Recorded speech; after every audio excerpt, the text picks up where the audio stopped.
Bom dia, meu nome é Cristiane. Nós vamos falar sobre fontes do direito, como a professora Batira já especificou.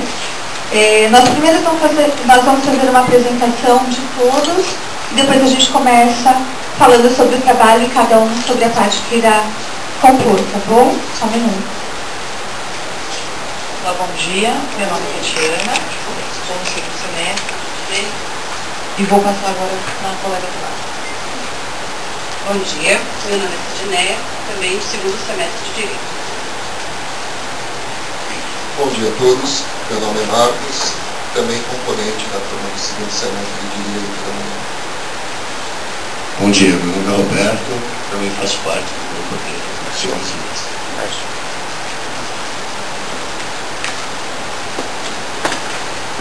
Bom, iniciando, como eu disse, nós vamos falar sobre fontes do direito, né? Fontes do direito, o que significa? É de onde tudo começa, de onde se origina o direito, de onde nasce o direito. Nós não podemos esquecer que a principal fonte do direito são as nossas leis. Ela é a nossa principal fonte do direito, porém, quando um juiz, no ato de julgar, se ele tiver se essa lei deixar algum tipo de lacuna ou for omissa, nós teremos outras fontes, que aí nós iríamos passar por uma analogia, para os princípios, para os princípios e também para a jurisprudência, entre outros, tá?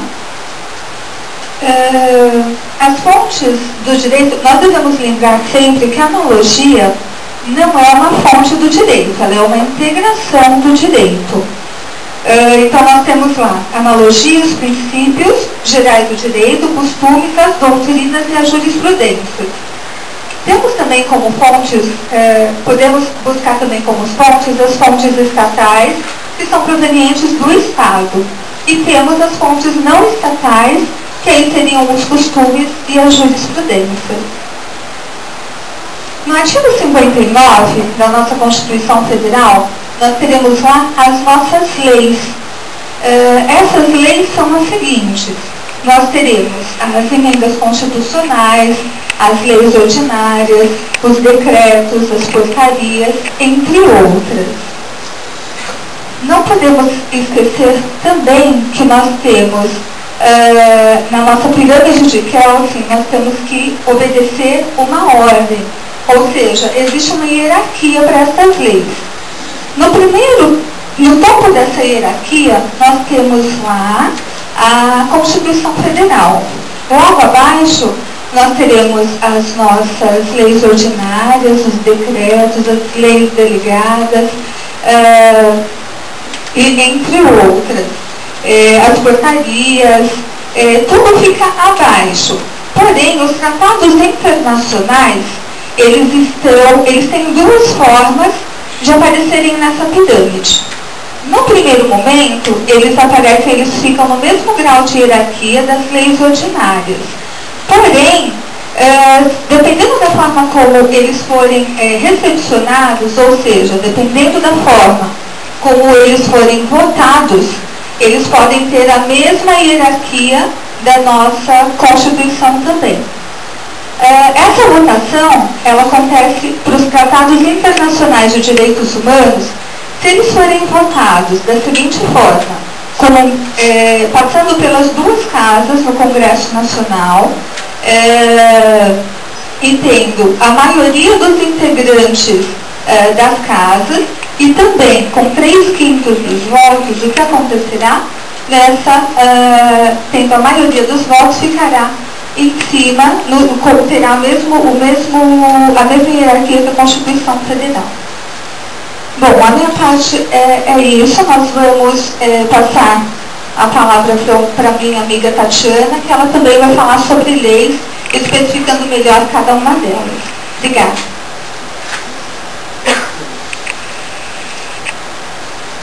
Bom dia, eu vou falar um pouquinho sobre lei, que é a principal fonte do direito no nosso ordenamento jurídico.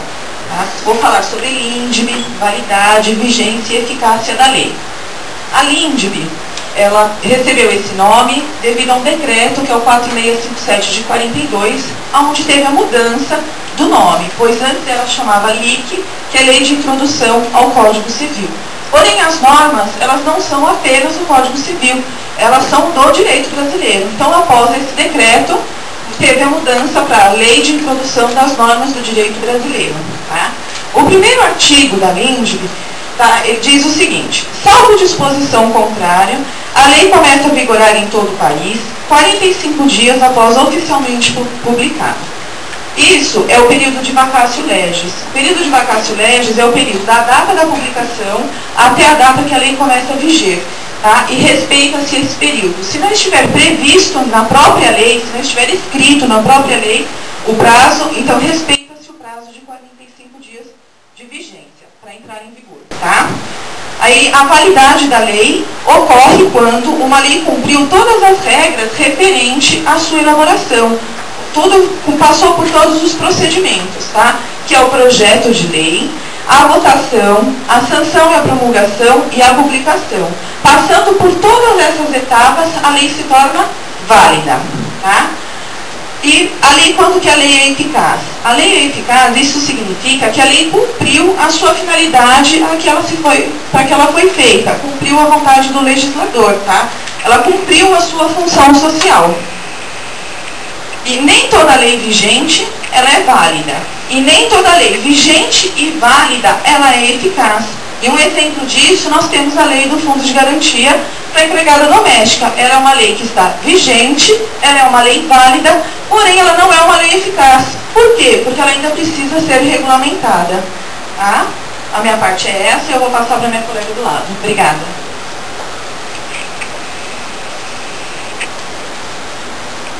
Bem, eu vou falar sobre os princípios gerais do direito, que depois da lei é uma das mais importantes fontes do direito. Segundo o Rizar Nunes, são os mais importantes a ser considerados e também ajuda aqueles que formam o sistema jurídico, né? Não só ao direito, mas aquelas pessoas que compõem o sistema jurídico. Os princípios gerais do direito, ele está prescrito na LINDB. Certo? E no Código Processo Civil, no artigo 126. Nem sempre está escrita, os princípios gerais do direito nem sempre está escrito na lei, porém faz parte da consciência do povo. E assim, ela é válida, é utilizada. Está presente em todas as áreas do direito, certo? E como existem vários princípios na área do direito, um deles, dos princípios que nós podemos citar aqui, está em todas as áreas do direito, é o da dignidade da pessoa humana, que é, por si só, absoluto e tem o seu valor próprio. Se acaba, em qualquer situação, qualquer fato, desrespeitar o valor do ser humano, isso aí torna-se inconstitucional, pois esse princípio está fundamentado na nossa Constituição, no primeiro artigo, inciso 3.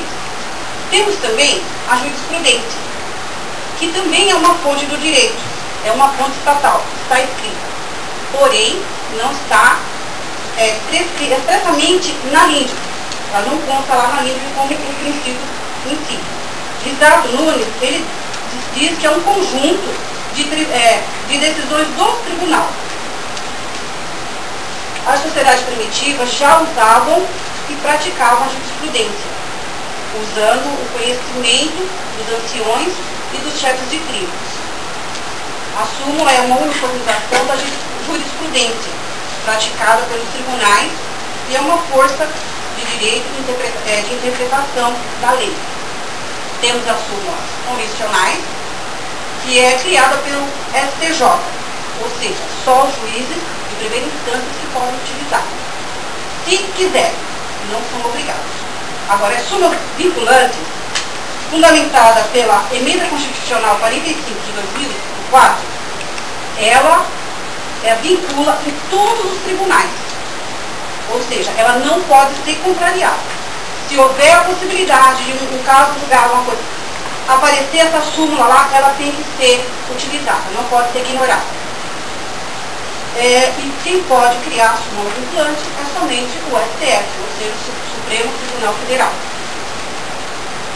A criação das súmulas, ela vem assegurar o princípio da igualdade, evitando que situações idênticas tenham formas distintas de interpretação. Ou seja, se eles pegam vários casos que tenham o mesmo sentido, a súmula vem ajudar a que tenha a mesma interpretação, não sendo prejudicado casos à parte.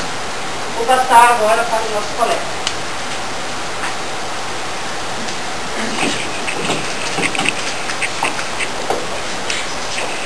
Bom, eu vou falar sobre tratados internacionais. Tratados internacionais, como conceito, são acordos efetuados entre 2 ou mais países sobre determinado assunto. Esses tratados, no Brasil, ele está previsto no artigo 5º, parágrafo 2º, artigos 21, 49 e 84 da CF. Em relação à receptividade do acordo, cada país tem a sua legislação. Existem 2 tipos, 2 teorias, a monista e a dualista. Na teoria monista, quando o representante do Estado assina o tratado, ele já integra o ordenamento jurídico daquele país. Enquanto na teoria dualista, há necessidade de uma ratificação dentro do próprio país para que esse tratado surta seus efeitos. No Brasil é utilizado a teoria dualista, ou seja, após a assinatura do tratado internacional, para que ele entre em vigor aqui no nosso país, ele tem que ser aprovado pelo Congresso Nacional. Existem 2 tipos de tratados: os tratados que versam sobre direitos humanos e os tratados que versam sobre as demais matérias. Os tratados que versam sobre direitos humanos, eles podem ter um processo legislativo específico. Ou seja, se ele for admitido no nosso ordenamento através de votação em 2 turnos nas 2 casas, com quórum de 3/5 dos integrantes de cada casa, ele terá o status de emenda constitucional. Porém, esse processo ele é difícil de ser conseguido. Na falta desse processo, ele pode ser também recepcionado como lei ordinária, ou melhor, decreto, né? Um decreto legislativo. Ele pode ser recepcionado como decreto legislativo.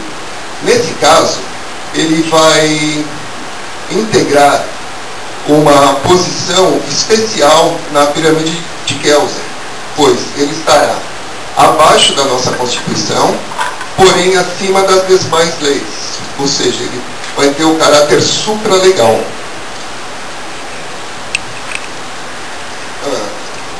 Posso citar aqui 2 exemplos que o tratado prevalece sobre ordenamento jurídico. Um deles se refere à prisão civil por dívida, que está prevista na nossa Constituição Federal, porém, após a assinatura do Pacto de São José da Costa Rica, em 1992, esse artigo, essa prisão, ela perdeu sua eficácia. Ela não é mais eficaz porque ela está prevista que não haja prisão nesse pacto. Outra mais recente é referente ao recurso extraordinário 466-343 do STF, que admitiu que para os empregados seja acumulado os adicionais de insalubridade e periculosidade, pois na nossa CLT o empregado ele tem que opinar ou pela insalubridade ou pelo adicional de periculosidade, ou seja, somente o mais favorável.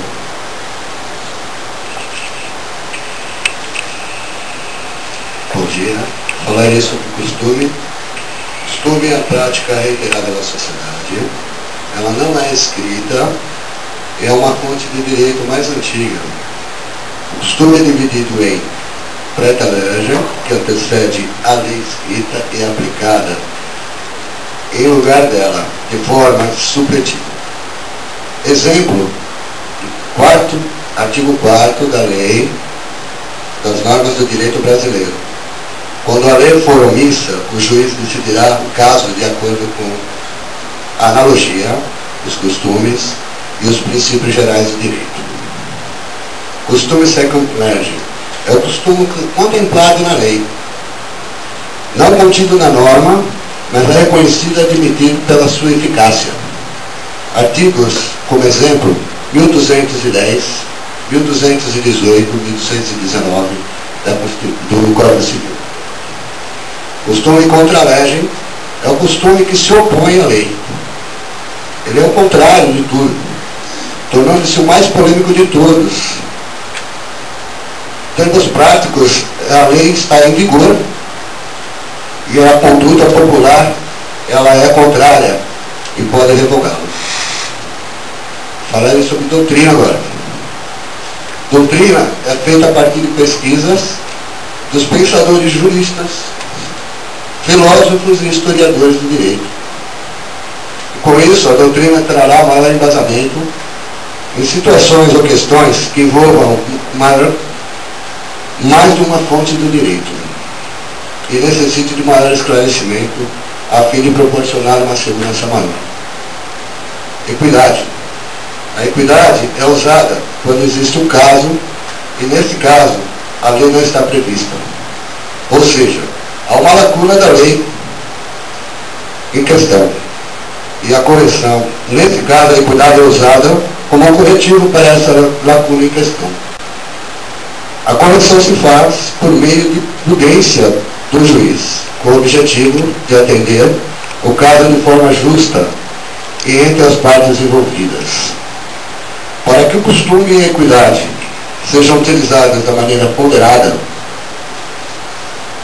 temos doutrinas que nos auxiliam a obtermos certos posicionamentos mediante as determinadas situações, que nos deixam com lacunas a serem preenchidas para que a lei venha aplicada de maneira mais próxima e que tende a ser o mais justo admissível.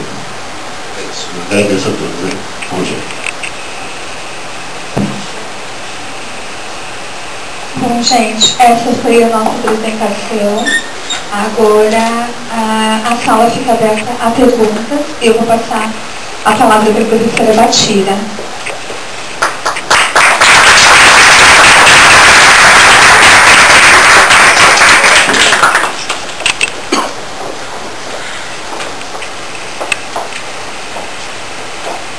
Obrigada aos colegas que fizeram a apresentação.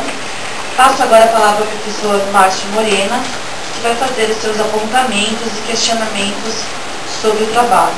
Okay? Durante os questionamentos, os professores eles estão à vontade para escolher alguns alunos para responder, um ou mais alunos para responder, ou ainda apresentar a questão para a sala inteira. Professor Márcio, por favor. Bom dia a todos. Muito bom dia a todos, é uma grata satisfação poder participar aqui, né, do TIL desse segundo semestre.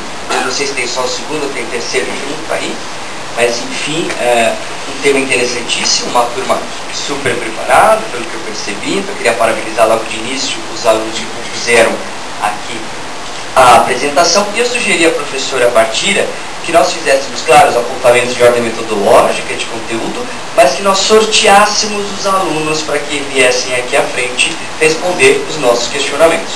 Assim estaremos exercendo da forma mais legítima possível, não é? A democracia. Então eu espero que a professora concorde, a professora Thaís, pode dizer assim? Então vamos lá. Eu vou fazer alguns apontamentos de ordem metodológica, como é de praxe, e eu gostaria que vocês acompanhassem, principalmente o pessoal que organizou essa parte aí. Evidentemente, o professor vai levar em consideração que vocês estão no segundo semestre, e que no segundo semestre a gente já sabe muita coisa, mas ainda há muito que aprender.